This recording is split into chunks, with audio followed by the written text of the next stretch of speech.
بسم اللہ الرحمن الرحیم۔ حال ہے یا لیت شعری لو ظہر لنا من خبر عندکم، کاش کہ مجھے پتہ چلتا کہ تمہارا حال کیا ہے، کاش کہ مجھے پتہ چلتا کہ تمہارا حال کیا ہے، قبروں والوں کا کیا حال ہے۔ اس چیز کو حاصل کرنے کے لیے قبرستان پر جانے کی اجازت دی، اور اسی طرح فرمایا میں تمہیں منع کیا کرتا تھا کہ قربانی کا گوشت 3 دن سے زیادہ نہیں رکھنا۔ جب حالات اچھے ہو گئے، سہولت ہے، جتنے چاہو قولو ماشے تم جتنا چاہو اتنا کھاؤ، جتنا چاہو اتنا تقسیم کرو، لیکن اس کا خیال رکھنا یہ نہ ہو کہ آج ہمارے پاس سہولتیں ہیں اور ہم نے اپنے فریج بھر کے رکھ لیے اور ہمارے پڑوس میں، سماج میں، معاشرے میں ایسے لوگ موجود ہیں جن کو ایک دن بھی، ایک مرتبہ بھی گوشت کھانا نصیب نہ ہو۔ ہیں ایسے لوگ، مالدار تو روزانہ کھاتے رہتے ہیں۔ کل بھی میں دیکھ رہا تھا مارکیٹ میں لائن لگی ہے مرغے خریدنے کی، یعنی ایک رات بھی بغیر گوشت کے پرہیز نہیں ہو پائی۔ اور وہ لوگ کہ جن کو سال بھر یہ انتظار رہتی ہے کہ عید آئے گی، بقرہ عید آئے گی، بڑی عید آئے گی، بڑی عید پر ہم گوشت کھائیں گے، ان کا خیال رکھنا ہے، ان کا خیال رکھنا ہے، ان تک پہنچانا ہے۔ کوئی پابندی نہیں کہ آپ 3 حصے کریں، 3 حصے بھی کر سکتے ہیں، کم و بیش بھی کر سکتے ہیں، کم زیادہ بھی کر سکتے ہیں، لیکن سماج کا، معاشرے کا، پڑوسیوں کا، رشتہ داروں کا اس کا خاص خیال رکھنا ہے۔ یہ جو 3 دن ہیں یہ قربانی کے دن ہیں۔ آج کے دن کے علاوہ 3 دن قربانی کے ہیں۔ آپ 11 تاریخ کو قربانی کر سکتے ہیں، 12 تاریخ کو قربانی کر سکتے ہیں، 13 تاریخ کی عصر تک قربانی کر سکتے ہیں۔ اس میں دن میں بھی قربانی ہو سکتی ہے، رات میں بھی قربانی ہو سکتی ہے، اس میں کوئی ممانعت نہیں۔ اور اس سلسلے میں خاص کر یہ کہ ان ایام میں ہر نماز کے بعد بلند آواز سے تکبیرات، اللہ اکبر اللہ اکبر، لا الہ الا اللہ، اللہ اکبر وللہ الحمد۔ دوسرے الفاظ ہیں اللہ اکبر کبیرہ والحمدللہ کثیرہ وسبحان اللہ بکرۃ واصیلہ۔ ہر نماز کے بعد دکانوں پر، بازاروں میں چلتے پھرتے بلند آواز سے تکبیرات پڑھیں، اور خاص کر نمازوں کے بعد ان ایام میں 13 تاریخ کی عصر تک ہر نماز کے بعد بلند آواز سے تکبیرات ادا کریں۔ قربانی کے جو چرم ہیں ان چرم کے بارے میں وہ خیرات کر سکتے ہیں، اور اگر خود بھی استعمال کوئی کرنا چاہے کر سکتا ہے، لیکن ان کو خیرات کر دینا، اجرت میں کسائی کو دینا یا ان کو اس انداز سے دینا قربانی کی کوئی چیز بھی جائز نہیں ہے۔ اسی طرح بہت سارے ساتھی یہ کرتے ہیں کہ جانور تول کر لاتے ہیں کہ آپ اس کو بنا کے ہمیں 400 روپے یا 200 روپے یا اتنے 100 روپے کلو دے دینا۔ یہ قربانی کے لیے زیبا نہیں ہے، مناسب نہیں ہے۔ قربانی اظہار ہے، آپ کی اس نیت کا امتحان ہے کہ آپ کیا دے سکتے ہیں، جو دے سکتے ہیں وہ دیں، لیکن اس قسم کی قربانی سے اجتناب کریں۔ اسی طرح سے ریا اور نمود سے بچنے کی کوشش کریں۔ فرمایا مثل الذین ينفقون اموالهم رئاء یا ایھا الذین آمنوا لا تبطلوا صدقاتکم بالمن والاذى كالذی ينفق مالہ رئاء الناس۔ فرمایا اپنے صدقات کو باطل نہ قرار دو اس شخص کی طرح کہ جو اپنا صدقہ دکھاوے کے لیے کرتا ہے۔ دکھاوے کے عمل سے پرہیز کریں، دکھاوے کے عمل سے اجتناب کریں۔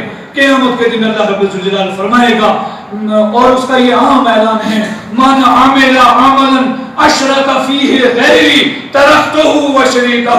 جس آدمی نے بھی ایسا عمل کیا جس عمل میں میرے ساتھ کسی اور کو شریک کیا، اس کو بھی میں چھوڑ دیتا ہوں، میں اس سے بری ہوں، میں اس سے بے نیاز ہوں، اس عمل سے بھی، اس آدمی سے بھی۔ اس لیے ہم اپنی قربانیوں میں غیر اللہ کو شریک نہ کریں، دکھاوا اور ریا اور نمود نہ کریں، صرف اور صرف اللہ کی رضا کے لیے قربانیاں کریں۔ قربانی کے جانور کی کھال یا رسی وغیرہ ان کے تقسیم کرنے کی اجازت ہے۔ قربانی کوشش کریں اپنے ہاتھ سے ذبح کریں۔ حضرت مائی عائشہ صدیقہ رضی اللہ تعالیٰ عنہا کو رسول اللہ صلی اللہ علیہ وسلم نے حکم دیا کہ تم وہاں اپنے قربانی کے جانور کے پاس چلی جاؤ جہاں جانور ذبح ہو رہا ہے۔ یہ بھی ایک مستقل مسئلہ ہے، بہرحال اس پر کبھی پھر بات ہوگی۔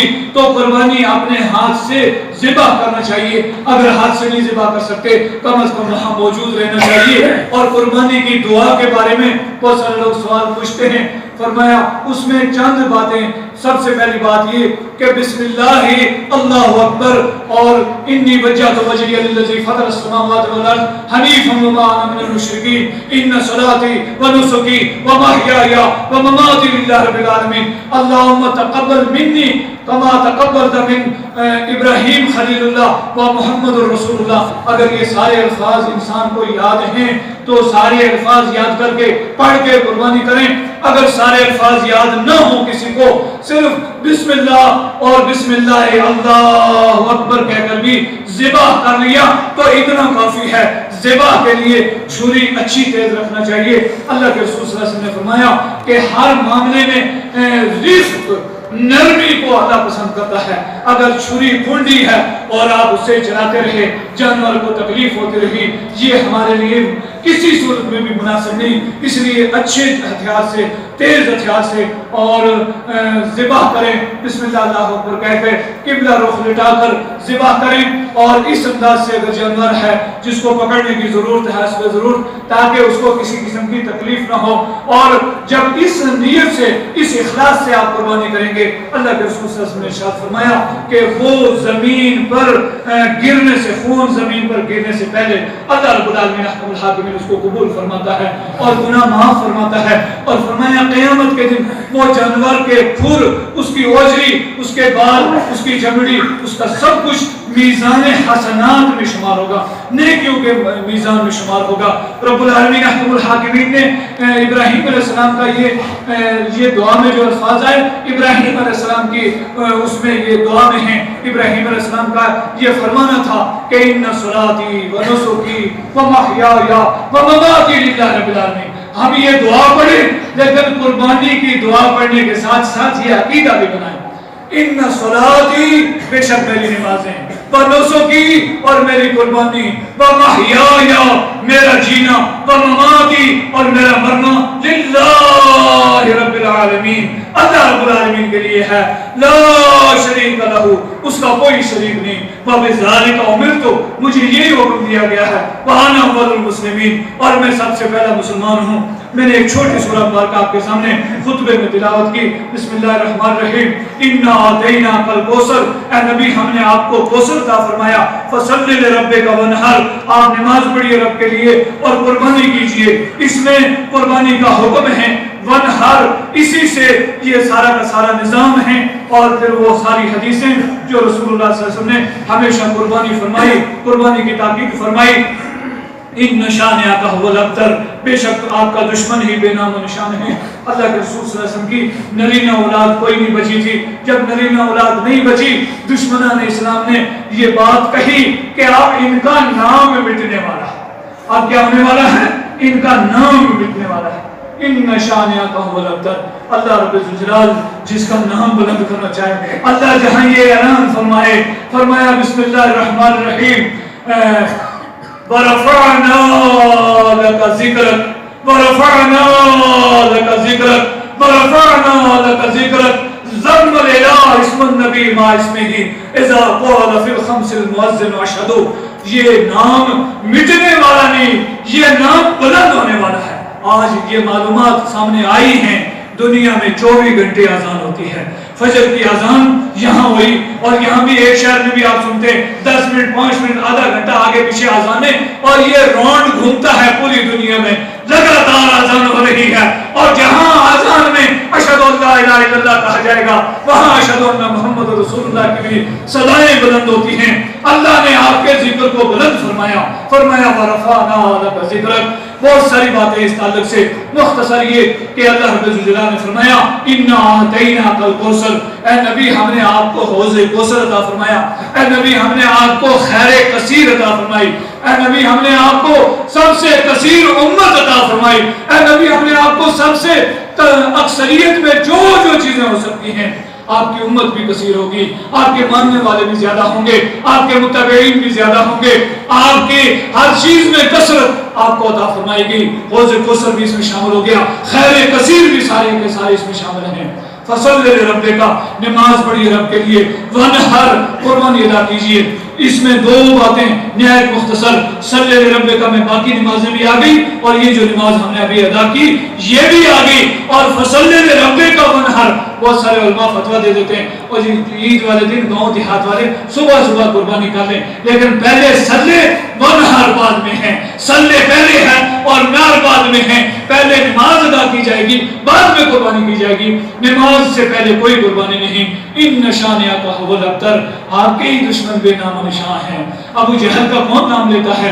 عتبہ شیبہ کا کون نام لیتا ہے؟ کوئی جانتا بھی نہیں ہے، اور اگر جانتا ہے یا نام لیتا ہے تو لعنت بھیجنے کے لیے لیتے ہیں اور برے انداز سے لیتے ہیں، خیر کے ساتھ کوئی نہیں نام لیتا۔ اور اگر وہ بات ہوتی جو انہوں نے کہی ہوتی تو پھر وہ بات ہوتی، لیکن حقیقت یہ ہے کہ رب نے اپنے پیارے حبیب کو وہ درجہ عطا فرمایا جو اپنی کائنات میں کسی کو عطا نہیں فرمایا۔ ہم نے رب کے حکم کی تابعداری کرنی ہے، رسول کے حکم کی تابعداری کرنی ہے۔ اللہ رب العالمین احکم الحاکمین ہمیں کہنے سننے سے زیادہ نیک عمل کی توفیق عطا فرمائے۔ رب العالمین احکم الحاکمین اس عید کو ہمارے لیے خیر اور برکت کا ذریعہ بنا، ہمارے گناہوں کی بخشش کا ذریعہ بنا، ساری انسانیت کے لیے خیر اور برکت ہو، ساری انسانیت پر رحم و کرم ہو، ساری انسانیت کے لیے امن اور سکون کی ہم دعائیں کرتے ہیں۔ رب العالمین ساری کائنات کے حال پر رحم فرما، تمام انسانوں کے حال پر رحم فرما، خاص کر یہاں جہاں مسلمان پریشان حال ہیں سب کی پریشانیوں کو دور فرما۔ بتیری جگہ کٹ رہے ہیں، لٹ رہے ہیں، اور نہ جانے ایسی ایسی تصویریں سامنے آ رہی ہیں جو ہم دیکھنے کی ہمت نہیں کر رہے۔ اے اللہ سب کے حال پر رحم فرما، سب سے پہلے ان کے حال پر رحم فرما کہ وہ تیرے دین کو مضبوطی سے تھامیں، کتاب اللہ اور سنت رسول اللہ کو مضبوطی سے تھامیں، پھر ان کے حال پر رحم فرما، ان کے حال پر کرم فرما۔ رب العالمین احکم الحاکمین ہماری ٹوٹی پھوٹی عبادتوں کو قبول فرما۔ رب العالمین یہ دن بار بار زندگی میں ہمیں موقع میسر فرما۔ بتیرے لوگ ہیں جو گزشتہ اس عید میں موجود تھے، آج وہ موجود